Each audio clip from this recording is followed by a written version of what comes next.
la technique est venue envahir la pratique médicale, et en particulier notre spécialité.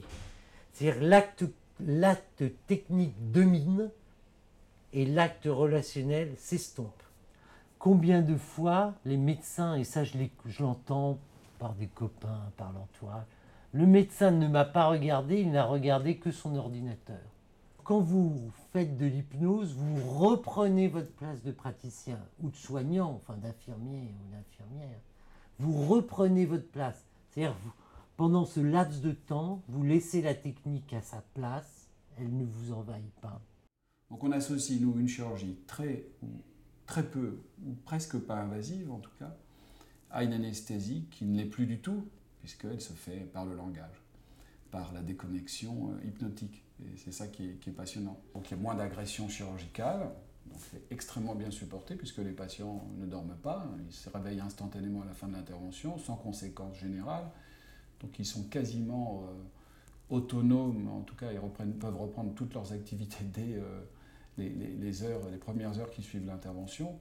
Et donc ça a un impact considérable en termes d'organisation des soins, puisque les durées de séjour sont beaucoup plus courtes et le retour à la vie normale est quasi immédiat.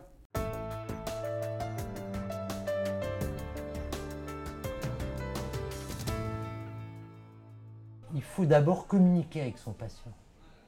C'est-à-dire qu'il faut le mettre en situation de confiance. Donc il faut d'abord l'observer et l'écouter.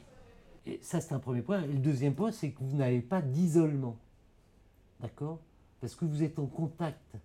Et il faut que le dialogue soignant-soigné reprenne sa place et pleinement sa place. Dans un bloc opératoire, l'atmosphère est très technique. Enfin, jusqu'à présent, on parlait essentiellement technique. Donc c'est vrai que l'irruption de l'hypnose dans les salles d'opération a un peu déstabilisé les soignants. Et c'est difficile d'arriver à admettre qu'une anesthésie lourde puisse être remplacée par une hypnose simple, juste un dialogue entre l'anesthésiste et le patient. Donc c'est vrai, cette irruption de l'hypnose dans les salles d'opération a surpris plus d'un soignant, mais tout le monde s'y habitue à présent, tout le monde en comprend l'intérêt.